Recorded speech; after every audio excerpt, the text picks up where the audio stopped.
Here's Keynote 1 expanded to approximately 500 words for he helped me move in, then moved straight into my thoughts. Hashtag Keynote 1. The arrival moving into a new place is always a mix of excitement, anxiety, and endless to-do lists. Boxes pile up in every corner, furniture demands attention, and the walls, still bare, seem to echo back your thoughts. That day, as I wrestled with a stubborn sofa that refused to fit through the doorway, he appeared, offering help with a casual smile that immediately eased the tension. There was nothing unusual about the gesture. Neighbors help neighbors, friends help friends. But there was something in the way he moved, the way he assessed the situation, and the ease with which he lifted and shifted heavy furniture that made him stand out. He introduced himself with the kind of calm confidence that draws attention without demanding it, the kind of presence that feels safe but also stirring, like a quiet current under the surface. As he carried boxes, adjusted couches, and guided me through arranging the new space, I noticed how much thoughtfulness he put into everything. He anticipated needs before I voiced them, made suggestions that were practical yet considerate, and laughed easily, making the whole process feel lighter than it had any right to be. There was a rhythm to his movements and his words, a sense that he understood not just the physical act of moving, but the emotional weight of starting over in a new place. By the time the last box was unpacked, the apartment had transformed from a chaotic jumble into a livable, almost comforting space. But the real change wasn't in the furniture or the organization. It was in the way his presence lingered. Even as he left, promising to check in if I needed anything else, I felt a subtle pull that I couldn't explain. It wasn't just gratitude for his help. It was a feeling that something had shifted inside me, that the ordinary act of moving and had become unforgettable because of him. That evening, while I unpacked kitchenware and tried to find a place for every book, my thoughts kept drifting back to him. The memory of his smile, the way his eyes met mine during a shared laugh, and the easy confidence in his voice repeated itself in my mind. It was unsettling, yet thrilling. I realized that I wasn't just thinking about the help he had given. I was replaying every detail of his presence, every subtle gesture, as if trying to understand why it had affected me so deeply. By the end of the day, it became clear the act of moving in wasn't just a beginning for the apartment. It was the beginning of something unanticipated between us. He had stepped into the space physically, but he had also moved straight into my thoughts. The ordinary moment of receiving help had become a turning point, setting the stage for emotions I wasn't prepared to handle and curiosity I couldn't ignore. And as night fell over the city, I found myself wondering what it would mean to see him again, and whether the feelings that had quietly started to take root would grow into something undeniable. Here's Keynote 2 expanded to approximately 500 words for he helped me move in, then moved straight into my thoughts. Hashtag Keynote 2. The lingering curiosity of the day after he helped me move in, a strange restlessness settled over me. The apartment, which had felt chaotic and unfamiliar just 24 hours earlier, now seemed quieter and more deliberate, almost waiting for something to happen. But it wasn't the furniture, the boxes, or even the empty walls that occupied my mind. It was him. Every small detail of the previous day seemed to replay itself in my thoughts. The tilt of his head as he assessed where a bookshelf should go, the warmth in his smile when I fumbled with a heavy box, the ease in his voice that made every instruction feel like a suggestion rather than a command. At first, I tried to dismiss it. People help each other all the time. There was nothing unusual about his assistance. But the more I told myself that, the harder it became to ignore the subtle pull his presence had left on me. I found myself analyzing my own reactions. Why did my chest tighten when he laughed? Why did I notice the curve of his fingers as he held a box? Or the casual way he leaned against the doorway, taking in the room? It wasn't just gratitude. It was something more intense, something that left me questioning my own emotions. The lingering curiosity grew with every small memory. I imagined conversations that hadn't happened yet, hypothetical scenarios that allowed me to see him smile, hear his voice, or catch a glimpse of softer, more personal side of him. My mind wandered to the possibilities of connection, of shared moments that might extend beyond the boundaries of a single, helpful afternoon. And with each thought, the sense of anticipation built, creating a tension I couldn't quite name. It was exciting and unnerving all at once. Even practical tasks, arranging books, setting up the kitchen, or unpacking clothes, were punctuated by flashes of memory. I noticed how easy it had been to talk to him, how effortlessly our conversation had flowed, and how something about his presence had made the day feel lighter than it should have. Ordinary interactions, when replayed in my mind, became charged with significance. Every glance, every laugh, every gesture had taken on a new weight, and I realized that I was paying attention in ways I hadn't expected.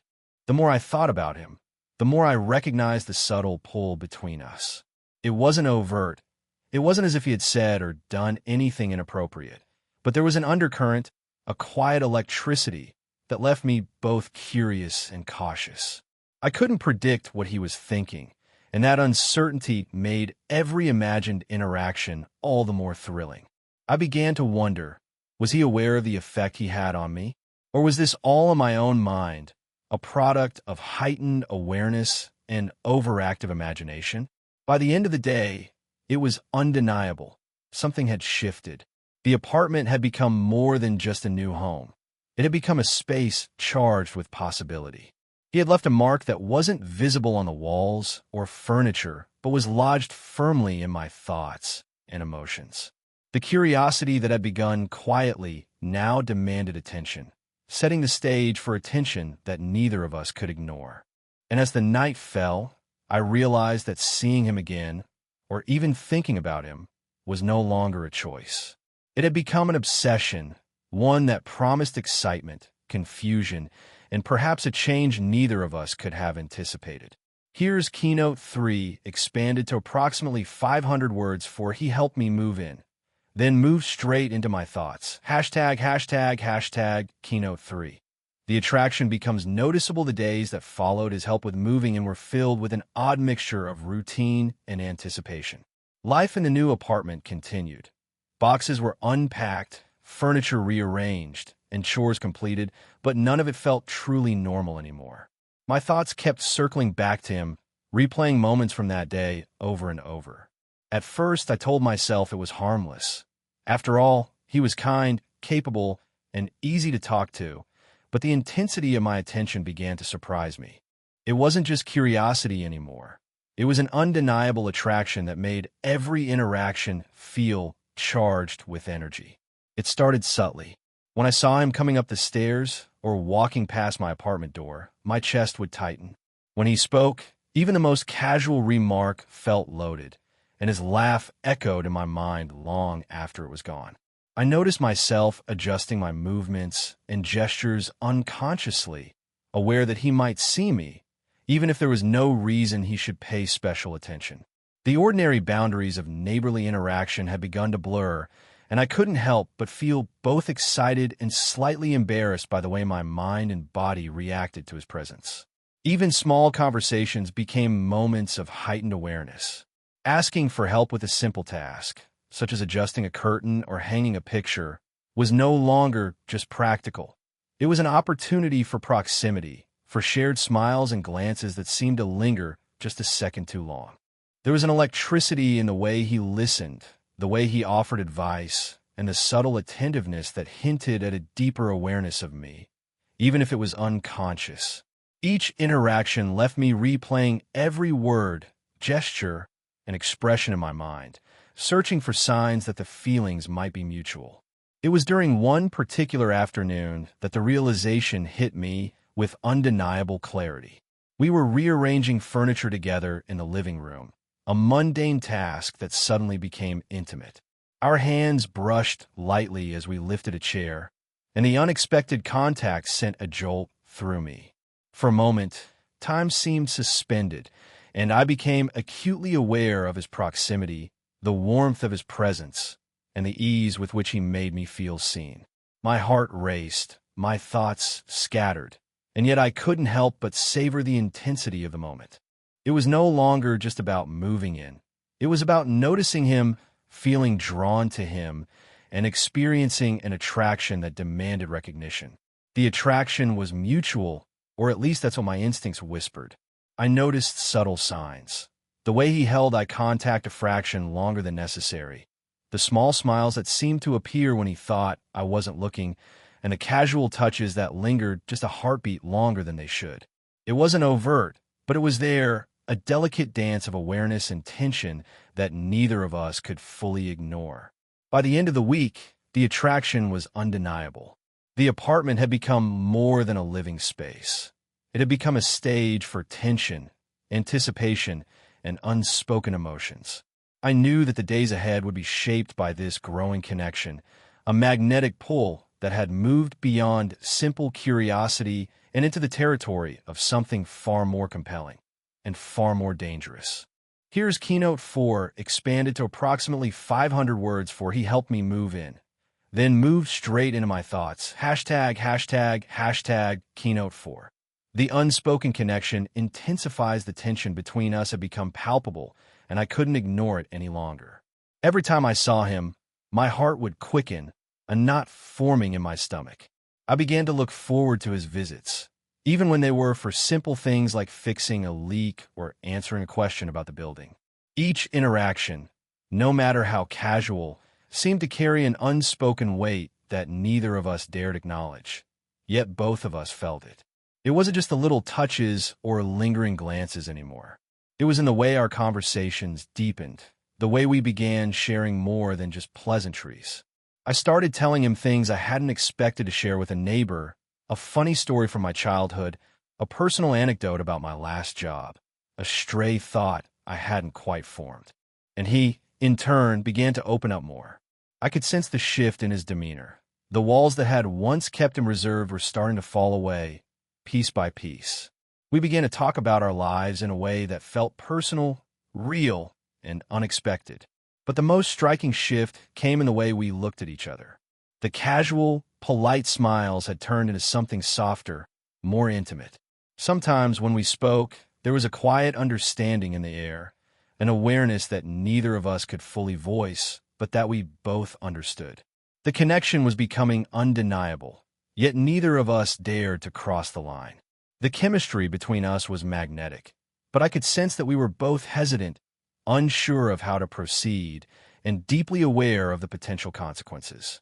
One afternoon, when he stopped by to check on something in the apartment, he stayed longer than usual. We talked about everything and nothing: life, work, small annoyances, shared experiences.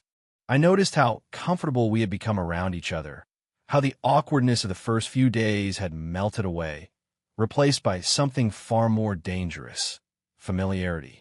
It was during that conversation that it happened. He was standing by the kitchen, leaning against the counter, his expression relaxed, and for the first time, I saw him truly look at me. Not as a neighbor, not as someone who had just helped me move in, but as a person, as a woman. The way his gaze lingered, the way his lips parted slightly, as if he was about to say something he wasn't sure he should. It was as though everything stopped for a moment. And in that suspended space, I felt my own breath catch, my pulse race. Then, before either of us could speak, the moment passed. He smiled, casually changed the subject, and I followed suit, pretending everything was normal. But the undercurrent of what had just transpired was undeniable. That fleeting, intimate moment had left us both a little shaken, as if we had glimpsed something we weren't ready to acknowledge. The more I thought about it later, the more I realized that the attraction had evolved into something much deeper, something that neither of us had fully explored, but which was now simmering just beneath the surface. It was no longer just about him being my neighbor or me being his tenant. It was about something much more personal, more intimate, and perhaps more dangerous. I began to wonder whether we were both waiting for the other to make the first move, or if we were too afraid to take the risk. But the thought of letting the connection fizzle out was unbearable. I knew, deep down, that something had to give. Either we would confront this growing tension, or we would let it consume us. Here's Keynote 5, expanded to approximately 500 words for he helped me move in, then moved straight into my thoughts. ####, Keynote 5. Crossing the line, the days after our unspoken moment were filled with tension, but there was also a quiet inevitability that lingered between us. It wasn't something I could deny any longer, nor did I want to. The attraction had reached a point where it was no longer just a passing thought or an idle curiosity. It had become an undeniable force that seemed to pulse with every glance, every word, and every silence between us. The most unsettling part was how easily I had come to expect him in my life. His presence had become a part of my daily routine.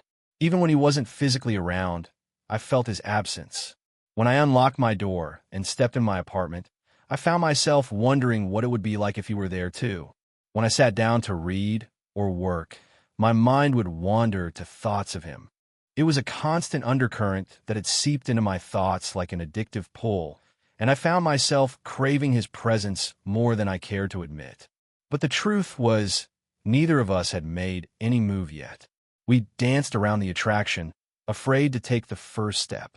He still came by to check on things from time to time, offering help or advice on things around the apartment, but there was always a careful distance, an invisible line that neither of us seemed willing to cross. Each time I saw him, I felt the pressure building, that simmering connection that could boil over at any moment. But neither of us dared to acknowledge it. Then one evening, as the sun began to set and the air turned cooler, he came by unannounced. He knocked on my door with a soft smile, asking if I needed help with something. I told him I was fine, but as I stepped aside to let him in, something shifted. There was no reason for him to be there except for his desire to be near me. And for the first time, I allowed myself to fully acknowledge it. He wasn't just helping anymore. He was here because he wanted to be. We stood in the kitchen, the space between us closing with every passing moment. His eyes searched mine, and for the first time, the playful banter we'd shared in the past felt different. He wasn't just being friendly. He was being attentive, interested, almost predatory. The playful touches, the lingering smiles, all of it felt like a slow burn that neither of us could put out. I could feel the heat between us building, the weight of unspoken words thick in the air. The space felt smaller, the silence louder. "Can I tell you something?" he asked, his voice soft but steady. I could see the hesitation in his eyes, but there was something else, determination, maybe even a flicker of hope. He was giving me the opening, the chance to either walk away or take a risk. For a moment, I froze. My heart was pounding in my chest, the reality of the situation sinking in. He was standing so close I could smell his cologne, feel the warmth radiating off him. The distance between us seemed non-existent. It felt like the world outside had disappeared. And for the first time, I realized how badly I wanted this, how much I was willing to risk just to see where it might go. "I've been thinking about this," he continued, his words hanging in the air like a delicate promise. "About us. About what this is. I don't want to pretend anymore." His words broke through the barrier, and I realized that we were both standing on the edge of something that could either be incredible or catastrophic. The line we'd both been dancing around was now in the open, and the question wasn't whether we crossed it, but when. The tension had reached its peak, and I had a choice to make. For the first time, I wasn't just wondering what might happen. I was standing on the precipice of it, ready to make a decision that would change everything. Here's Keynote 6 expanded to approximately 500 words for he helped me move in, then moved straight into my thoughts. #####Keynote 6. The moment of choice, the room felt impossibly small, despite the vastness of the apartment. It wasn't the space that was confined. It was the atmosphere, thick with the tension that had been building for days. His words still hung in the air, and for the first time, I could see that he wasn't just offering a casual remark. He was giving me the choice, the opening to move beyond the borders we had carefully drawn between us. "I don't want to pretend anymore." His voice had dropped lower, laced with an honesty that cut through the weight of the silence. There was no easy way to respond, no way to walk away from the truth of it. The attraction that had simmered in the background for so long was now front and center, no longer something I could ignore. This was the moment where everything changed. For a second, my mind raced with possibilities, each one as thrilling as it was terrifying. What did it mean to cross this line? Was I ready to blur the lines between tenant and neighbor, between someone who had helped me move in and someone who could change the course of my life? I glanced at him, searching his eyes for any hint of doubt, but there was none. He was waiting patiently, but with an urgency that felt impossible to deny. It wasn't just his proximity or the way his presence filled the space with an unspoken promise. It was the way he made me feel. The way he had become more than just someone I'd met by chance, more than just someone who had helped me carry boxes into a new apartment. He had become a constant, a presence in my life that I wasn't sure I could live without. I swallowed hard, suddenly aware of how fast my heart was beating. The question that had been lingering for days, if not weeks, was finally here. What was I going to do about it? Was I going to take a step into the unknown with him, into something that could complicate everything? Or was I going to walk away from the one thing that had been consuming my thoughts? I don't want to pretend either. I finally managed to say, my voice steadier than I felt. The words seemed to break something inside me, releasing the flood of emotions I had kept tightly controlled. There was no turning back now. I had chosen. His smile, soft and knowing, made my stomach flutter. I've been wanting to hear that for a while, he said, stepping just a little closer, the distance between us narrowing with every breath. The space that had once felt too large for just the two of us now felt intimate, charged with the anticipation of what came next. Without another word, he reached for me, his hand lightly brushing against mine in the softest touch. It was a gesture so simple, so familiar, yet it felt like a spark in the dark, igniting something deep within me. My body responded instinctively, the tension between us giving way to something far more dangerous, desire. I looked up at him, meeting his gaze. The air between us had shifted, no longer just filled with curiosity or uncertainty. It was now thick with the weight of our choices. We both knew what was happening, knew where this moment would lead if we allowed it. And for a brief, fleeting second, I hesitated.